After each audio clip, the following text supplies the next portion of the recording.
ॐ अज्ञानतिमिरान्धस्य ज्ञानाञ्जनशलाकया चक्षुरुन्मिलितं येन तस्मै श्रीगुरवे नमः। वाञ्छाकल्पतरुभ्यश्च कृपा सिन्धुभ्येव च पतितानां पावनेभ्यो वैष्णवेभ्यो नमो नमः। नमो महावदन्याय कृष्णप्रेमप्रदायते कृष्णाय कृष्ण चैतन्य नाम्ने गौरत्विषे नमः। हे कृष्ण करुणा सिंधो दीनबंधो जगत्पते गोपेश गोपिका कांत राधा कांत नमोस्तुते। तप्त कांचन गौरांगी राधे वृंदावनेश्वरी वृषभानुसुते देवी प्रणमामि हरिप्रिये। वृंदायै तुलसीदेव्यै प्रियायै केशवस्य च कृष्णभक्तिप्रदे देवी सत्यवत्यै नमो नमः। श्री कृष्ण चैतन्य प्रभो नित्यानंद श्री अद्वैत गदाधर शिवसदि गौर भक्त वृंद। हरे कृष्ण कृष्ण कृष्ण हरे हरे राम राम राम हरे हरे। हरे कृष्णा। सर्वप्रथम मैं अपने परम प्रिय गुरुदेव ओम विष्णुपाद अष्टोत्तर शत श्री श्रीमद् भक्तिवेदांत माधव गोस्वामी महाराज के चरण कमलों में अनंत कोटि दंडवत प्रणाम ज्ञापन करता हूँ। श्रीमद् भगवद गीता के 18वें अध्याय का हम लोग सार तत्व श्रवण कर रहे हैं। इन एसेंस व्हाट भगवान हैज टोल्ड। हमारा 5वां दिवस है आज। शायद हम लोग इसको पूर्ण कर पाएंगे। 6ठा दिवस है हमारा। भगवान ने कहा कि तुम इस गीता का उपदेश 4 लोगों को मत देना। वे अनधिकारी है। अतपस्वी, जिसने कोई तपस्या नहीं की, जिसके जीवन में कोई किसी प्रकार का भी तप नहीं है, मतलब जो केवल सुनते हैं और उसको अपने जीवन में उतारना नहीं चाहते, वे अतपस्वी हैं। वे केवल सुनते हैं, बस इधर सुन लो उधर सुन लो उधर सुन लो और सोचते हैं सुनने से ही कल्याण हो जाएगा। उसको जब तक उपासना, भगवान ने कहा है 13वें अध्याय में कि जब तक जीवन में नहीं उतारेंगे, उसके अनुसार आचरण नहीं करेंगे, तब तक मृत्यु रूपी संसार सागर से तार नहीं हो सकता। बहुत समय लगेगा, सुकृति बन जाएगी, लेकिन हमें उसको जीवन में उतारना चाहिए। फिर दूसरे अभक्त। भक्त तो हैं लेकिन उनकी कोई सेवा प्रवृत्ति नहीं है। भक्त के अंदर सेवा प्रवृत्ति अत्यंत आवश्यक है। नाम मात्र के भक्त हैं, कहने के लिए भक्त हैं। देवी भक्त हैं, शिव भक्त हैं, हनुमान भक्त हैं, इंद्र भक्त हैं, वरुण भक्त हैं, अग्नि बृहस्पति के भक्त हैं, सबके सब देव नवग्रहों के भक्त हैं। भगवान कह रहे मद भक्त, मेरे भक्त को सुनाना। और फिर जो सुनना ही नहीं चाहते, ठीक है, जो सुनना नहीं चाहते वो। और चौथे जो मुझ में दोष दृष्टि रखते हैं, फिर कैसे सुनाए? तो भगवान कह रहे देखो तुम इसको मैं ज्यादा नहीं बताऊंगा, केवल मेरे भक्त को ही सुनाओ बस। अब जो मेरा भक्त है वो तपस्वी भी होगा, जो मेरा भक्त है वो जेन्युइन है, तपस्वी भी होगा। मेरी जो आप कहोगे गीता के उपदेश, उसको सुनाने की चेष्टा करेगा अपने जीवन में कुछ ना कुछ। नवधा भक्ति से मेरी सेवा करेगा, श्रवण कीर्तन स्मरण नाम रूप लीला इत्यादि का। फिर उसका गीता के प्रति आग्रह तो होगा ही होगा, एकांतिक आग्रह होगा, सुनना चाहता है, वो मेरा भक्त है, मुझसे प्रेम भी करता है, इसलिए मुझसे दोष दर्शन का तो प्रश्न ही नहीं।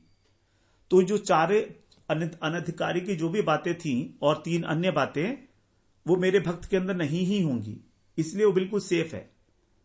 और इस मेरी मूल्यवान वाणी को, उसका मूल्य भी समझेंगे, उसका महत्व भी समझेंगे, तो जो इसे सुनेंगे और जो मेरी भक्ति करते हुए इसे सुनाएंगे, उनका परम कल्याण होगा। तो भगवान ने यहां पर कहा कि जो इसको सुनाएगा, लेकिन सुनाएगा कैसे? मेरी परम भक्ति करते हुए, भक्तिमयी पराम कृत्वा, मेरे भक्तों को जो सुनाएगा, मेरी भक्ति करते हुए, बिना भक्ति करते हुए सुना रहे हो तो नहीं होगा फल। मामे वेश्यति असंशय, मुझे प्राप्त करेगा निश्चित रूप से। तो बड़ी इंपॉर्टेंट भगवान ने कंडीशन अप्लाई डाल रखी हैं स्टार लगाकर, भक्तिमयी पराम कृत्वा, केवल भगवत प्रेम की लक्ष्य से मेरी पराभक्ति के सारे अंगों का पालन करते हुए जो इसको सुनाएगा उसको प्राप्ति होगी निश्चित रूप से, इसमें लेश मात्र संदेह नहीं। गीता स्वयं में संपूर्ण शास्त्र है,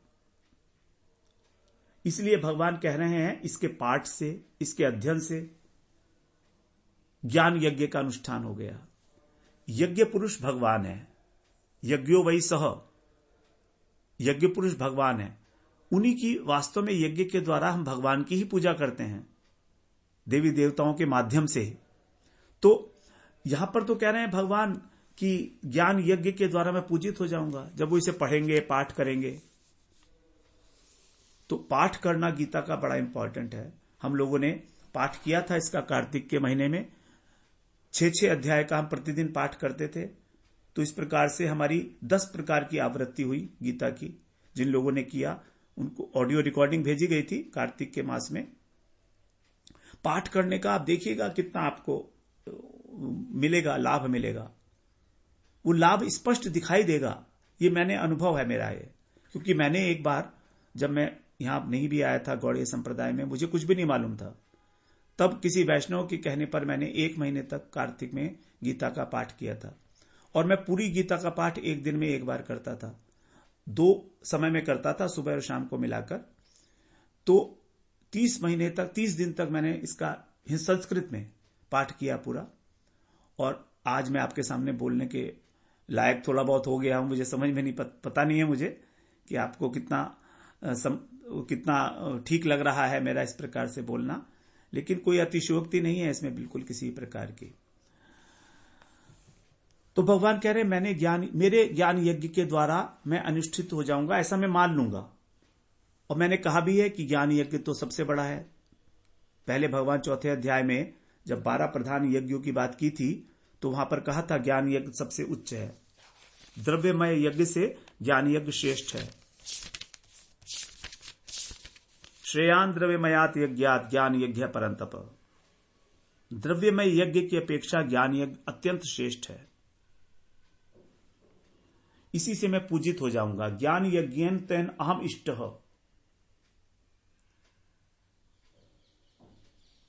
तो इस प्रकार से तुम मुझ में, गुरु में, वैष्णवों में, शास्त्रों में श्रद्धावान होकर, दोष दृष्टि से शून्य होकर, जिन्हें गीता सुनने का अधिकार है, सुनाने का अधिकार है, वे सुनने वाले भी शुभ लोकों को प्राप्त हो जाएंगे।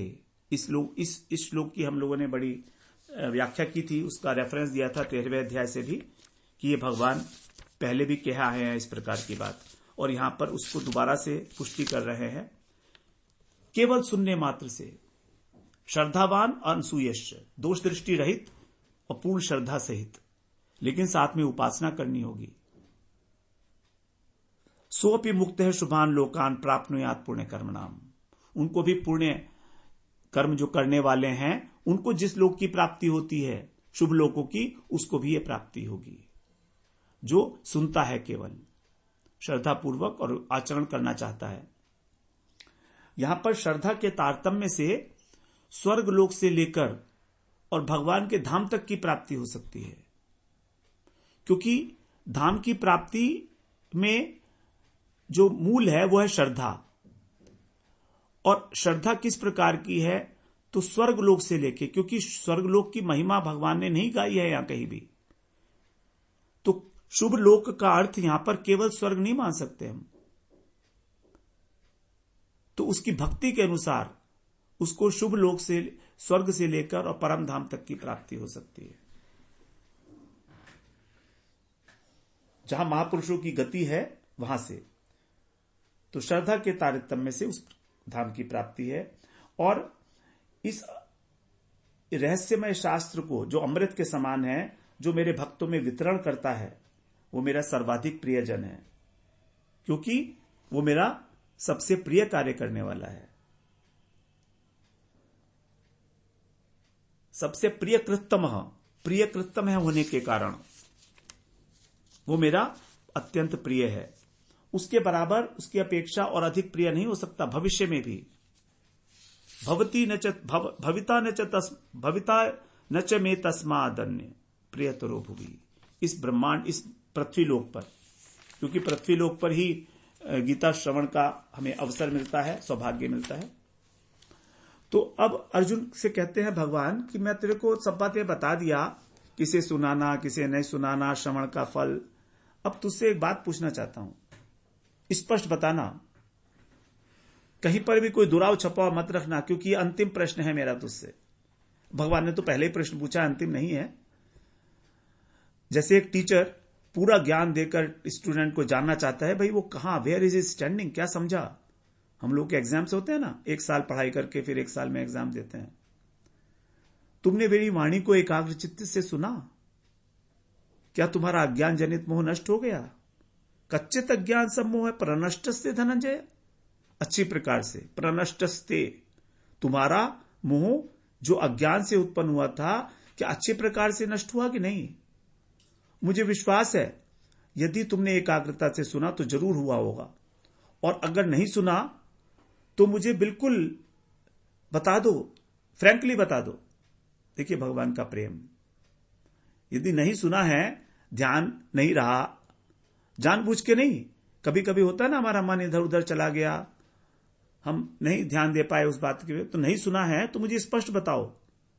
जब तक तुम्हारा मोह नष्ट नहीं होगा तब तक मुझे शांति नहीं मिलेगी। मैं अपने गीता उपदेश को कंटिन्यू रखूंगा, अलग तरीके से बताऊंगा तुमको, और अच्छी तरह से सब कुछ बताया हूं, दोबारा बताऊंगा। दोबारा बताने में कोई पुनरुक्ति दोष नहीं है। भगवान के किसी भी शब्द में यहां पर पुनरुक्ति दोष नहीं कहा जा सकता, क्योंकि शास्त्रों में एक बात को ही अलग अलग प्रकार से समझाया जाता है। हमारे यहां भी लौकिक शिक्षा में भी ऐसी होता है। टीचर कितने कितने उदाहरण देते हैं, कितने कितने एक्सरसाइज करती हैं हम लोग। एक सिद्धांत को समझने के लिए मैथमेटिक्स में एक इक्वेशन होती है, एक फॉर्मूला होता है, उस फॉर्मूले को समझने के लिए हम लोग पता नहीं कितनी एक्सरसाइज करते हैं, 40-50 उसके लिए क्वेश्चन सॉल्व करते हैं, तब वो एक सिद्धांत समझ में आता है। सिद्धांत तो एक ही है, लेकिन उसके लिए सारी एक्सरसाइज करनी। तो भगवान कहते हैं बताओ तो मुझे। अब अर्जुन बड़े स्पष्ट निर्भीकता से विश्वास पूर्वक कह रहे हैं, नष्टो मोह स्मृति लब्धा त्वत्प्रसादात् मयाच्युत। हे अच्युत, आपकी कृपा से मेरा मोह नष्ट हो गया है। सबसे बड़ी बात, भगवान ने जो पहले पूछा था प्रश्न, यही पूछा अभी प्रश्न कि तुम पहले ये बताओ मोह नष्ट हुआ कि नहीं। तो भगवान कह रहे हैं, अर्जुन कह रहे हैं हाँ हो गया है। अब अर्जुन ने सोचा कि मैं पहले भी ये कह आया था, मोह अयम विगतो मम, 11वें अध्याय के पहले श्लोक में। भगवान ने उसे माना ही नहीं था, तभी उसको कह दिया था 11वें अध्याय में कि माते व्यथा माच विमूढ़ भावो, कि तुम अपने विमूढ़ भाव को छोड़ो। जब अर्जुन डर गए थे विश्वरूप देखकर, तो वहां पर अर्जुन मोहग्रस्त हो गए थे भगवान का विश्वरूप देखकर। तो इसका मतलब अर्जुन का मोह पूरा नहीं गया था। इसलिए अब अर्जुन आगे कह रहे हैं, केवल यहीं पर नहीं छोड़ रहे बात को, नष्टो मोह है, मेरा मोह नष्ट हो गया बस इतना काफी था। लेकिन नहीं, अब अर्जुन भगवान को विश्वास दिलाना चाह रहे हैं कि ये वास्तविकता है। हाउ इट हैज हैपेंड, स्मृति लब्धा। स्मृति की हम लोगों ने बड़ी विस्तृत चर्चा की। स्मृति क्या है? तो अनुभूत विषय की ही स्मृति होती है। अनुभूत जिसको हमने अनुभव नहीं किया है, उस विषय की स्मृति नहीं होती है। जैसे हमको कभी ये याद नहीं आएगा कि गुलाबी रंग का हाथी होता है, क्योंकि हमने कहीं देखा ही नहीं है, अनुभव में नहीं आया गुलाबी रंग का हाथी। तो उसकी स्मृति क्या होगी? कल्पना हो सकती है, लेकिन स्मृति नहीं होगी। स्मृति उसी की होगी जो हमने अनुभूत किया है, अनुभव किया है। तो कह रहे हैं मुझे स्मृति हो गई है। अब क्या स्मृति है ये? अर्जुन को पता है कि वो भगवान के नित्य दास हैं। अर्जुन आत्मधर्म में प्रतिष्ठित व्यक्ति हैं। अर्जुन को मालूम है कि मैं भगवान का दास हूं, लेकिन मैं भूल गया था मोह के कारण कि मुझे क्या करना चाहिए, क्या नहीं करना चाहिए। और आपने कृपा परवश इतने सरल, स्पष्ट और सुबोध शब्दों में यह सारा उपदेश दिया कि मेरे सब संशय मिट गए। स्मृति की प्राप्ति तभी होगी जब संशय मिटते हैं। तो कह रहे हैं गत संदेह, मेरे सब संदेह दूर हो गए।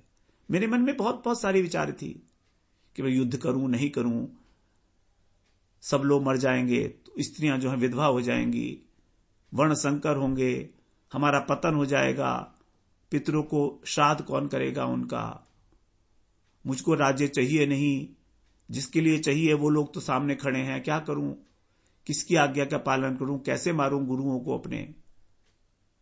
अपने बंधु बांधु हैं, अपने सारे रिश्तेदार हैं ये लोग। बहुत सारे संशय थे। किस भाव से युद्ध करूं, केशु केशु भावेशु चिंतोसी भगवान मया। बड़ी सुंदर बात पूछी थी भगवान से 10वें अध्याय में अर्जुन ने। किस भाव से आपका चिंतन करूं, ये बताइए आप। अब अर्जुन भगवान का चिंतन करना चाह रहे हैं। देखिए चिंतन की महिमा। चिंतन बुद्धिपूर्वक होता है और स्मरण स्वाभाविक हो जाता है। पहले चिंतन फिर स्मरण। तो कह रहे हैं कि मेरे सारे संशय मिट गए हैं। अब मैं क्या है, स्थितो अस्मि, अब मैं अपने स्वरूप पे स्थित हो गया हूं। स्वरूप क्या है भगवान, स्वरूप क्या था अर्जुन का, नित्य दासत्व भगवान का। एक ही स्वरूप है हमारा, जीव मात्र का एक ही स्वरूप है। अर्जुन तो भगवान के नित्य पार्षद हैं, लेकिन वो स्वरूप उनका भी वही है। वो मुक्त जीव हैं, लेकिन मुक्त जीव है तो इसका मतलब उनको स्वरूप की उपलब्धि है। मेरा मन दुविधाग्रस्त हो गया था, मुझे कल्याण का मार्ग नहीं सूझ रहा था, लेकिन अब अपने आत्मस्वरूप में स्थित होने के कारण मैं अब जय पराजय को भूल गया हूं। चाहे जय हो चाहे पराजय हो, इससे मुझे कोई मतलब नहीं है। मैं आपके चरणों में सर्वतोभावेन समर्पित हूं। प्रत्येक प्रकार से अब आपके चरणों का ही आश्रय है। अनाश्रित है कर्मफलम, और कोई सारे आश्रय मैंने छोड़ दिए हैं। यंत्र की भांति कार्य करना मैं श्रेष्ठ कर समझता हूं। निमित्त मात्रम भव सव्यसाचिन, आपके हाथों की कठपुतली हूं। वास्तविक मार्ग श्रेय का यही है, कल्याण का। मेरे मन शरीर बुद्धि अब स्वस्थ हो गए हैं, इसलिए मैं ठीक वैसा ही करूंगा जैसा आपने कहा। करिष्ये वचनम तव, बड़ी गूढ़ बात कह दी। करिष्ये वचनम तव, कर्तव्य बुद्धि से नहीं करूंगा। परमात्मा की शरण लेने के लिए भी नहीं करूंगा। अपने कर्मों को परमात्मा को समर्पण भी नहीं करूंगा मैं। सिद्धिम विंदति मानव, मुझे वो सिद्धि नहीं चाहिए। मैं तो अब आपका हूं और आप मेरे हो। तो मैं तुम्हारा हूं और तुम मेरे हो, बस यही हमारा संबंध है। अब आप मेरे माध्यम से आप जो कराना चाहो करो। I am an instrument in your hands now. पूरी तरह प्रस्तुत हूं मैं। और एक बात और, ये सब कुछ मेरा नहीं है। कभी आप सोचते हो मैंने बहुत बुद्धिमान हूं, कृतत्व मेरा 0, आपकी कृपा का फल है। त्वत्प्रसादान मयाच्युत। जीवन के संध्या काल में मुझे एक परमार्थिक उपलब्धि हुई है, परमार्थिक संपदा की प्राप्ति हुई है आपसे। आप अच्युत हो, आप अपने स्थान से विचलित नहीं होते, और मैं देखिए अपने स्वरूप से विचलित हो गया था। अब आपकी कृपा से मैं वहां पर स्थितोऽस्मि, अब स्थित हो गया हूं। यहां से यह है हमारा श्री कृष्ण और अर्जुन का पवित्रतम महापवित्रकारी जो संवाद है। अब उपसंहार में 10वें प्रकरण में संजय जी अपने उद्गार प्रकट करेंगे कि इस युद्ध के संबंध में मेरा स्पष्ट मत क्या है। तो सबसे पहले संजय जी ने यहां पर अपने गुरुदेव वेद व्यास जी की कृतज्ञता का ज्ञापन किया। बल्कि उससे भी पहले इतने अभिभूत हैं संजय कि अर्जुन को महात्मा शब्द का संबोधन किया है संजय ने। महात्मा, महान आत्मा है जिसकी। महान आत्मा वही है जो इस प्रकार से भगवान को समर्पित है, जैसे अर्जुन। स्थितोऽस्मि करिष्ये वचनम तव, वही है महान आत्मा। तो अर्जुन का इस प्रकार से स्पष्ट, निर्भीक और विश्वासपूर्वक बोलना संजय को भा गया। संजय तत्वज्ञ हैं, संजय को सब तत्वों की जानकारी है। कहीं कुछ टीकाकार ऐसा कहते हैं संजय अर्जुन से भी अधिक तत्वज्ञ थे, क्योंकि वो विश्व रूप देखकर बिल्कुल डरे नहीं। वो जानते थे भगवान है, विश्व रूप से उनको कोई डर नहीं लगा, जबकि अर्जुन डर गए थे वहां पर। तो ये जो संवाद था ये इतना अद्भुत है कि मेरे रोमांच हो रहा है। ये बात पहले कह के फिर उस रोमांच संवाद का सुनने का कारण बता रहे हैं कि केवल भगवत कृपा से, व्यास जी की कृपा से, मेरे गुरुदेव, उनकी कृपा से ही ये संभव हुआ कि मुझे दिव्य दृष्टि मिली और मैं कुरुक्षेत्र के मैदान से दूर हस्तिनापुर में कृष्ण अर्जुन का संवाद ही नहीं सुन रहा हूं, बल्कि उनके हृदय को, भाव को भी समझ रहा हूं और आपको सुना रहा हूं। ये बात कह रहे हैं संजय धृतराष्ट्र जी से, निर्भीक शब्दों में कह रहे हैं। बिल्कुल डर नहीं है उनको। जो कुछ भी संजय ने सुना वो साक्षात कृष्ण से सुना हुआ है। कभी कोई कहे कि व्यास जी ने अपने मन से लिख दिया होगा पूरी भगवत गीता, वो कह रहे नहीं, मैंने अपने कानों से सुना। साक्षात योगेश्वरात कृष्णात कथयतः स्वयं, कथयत माने कहते हुए सुना और सुनाया धृतराष्ट्र को एज इट इज। कोई अपनी टीका टिप्पणी नहीं की मैंने।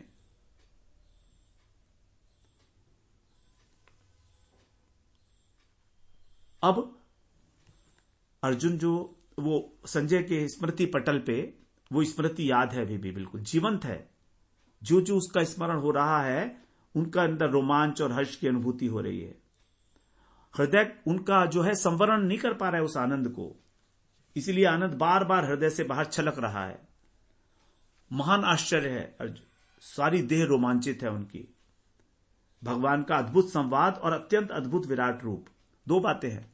संवाद को संजय ने कहा अद्भुत है, लेकिन विराट रूप अत्यंत अद्भुत है, अत्यंत अद्भुत, क्योंकि ना कभी होगा ना हुआ है ऐसा विराट रूप जो अर्जुन को दिखाया। माता कौशल्या को दिखाया, दुर्योधन को दिखाया, यशोदा मैया को दिखाया, लेकिन वो ऐसा नहीं था। वो अलग प्रकार का था, सौम्य रूप था। वो इतना उग्र स्वभाव नहीं था वहां पर, क्योंकि उसकी वहां पर आवश्यकता भी नहीं थी। अब उपसंहार में संजय ने, बार बार मैं अर्जुन कह रहा हूं, उपसंहार में संजय जी ने एक श्लोक के अंदर समग्र ग्रंथ पर अपना अपूर्व मंतव्य जो है प्रकट किया है, और निर्भीक शब्दों में, बिना डरे, क्योंकि धृतराष्ट्र ये जानना चाहते थे कि इस समय युद्ध में कौन जीतने की स्थिति में है, वो मुझे बताओ तुम। तो उसी बात को वो अपने मंतव्य के रूप में बता रहे हैं संजय। अत्यंत गंभीरतापूर्ण मंतव्य उनका और सारगर्भित। यत्र योगेश्वरो कृष्ण यत्र पार्थो धनुर्धर तत्र श्री विजयोर्भूति ध्रुवा नीतिर्मतिर्मम।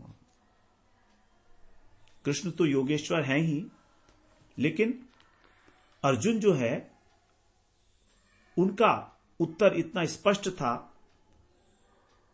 कि उनको महात्मा कहा अर्जुन को संजय जी ने। और फिर कह रहे हैं कि जहां पर ये इस प्रकार भगवत परायण महात्मा अर्जुन अपने कर्तव्य पथ पर आरूढ़ है, गांडीव इस बात का प्रतीक है। धनुर्धर शब्द कहा ना, तो धनुर्धर इस बात का प्रतीक है कि वो अपने कर्तव्य पथ पर आरूढ़ हैं और भगवान की कृपा का अवतरण हो रहा है। और अवतरण का कारण है शरणागति, 100% शरणागति अर्जुन की।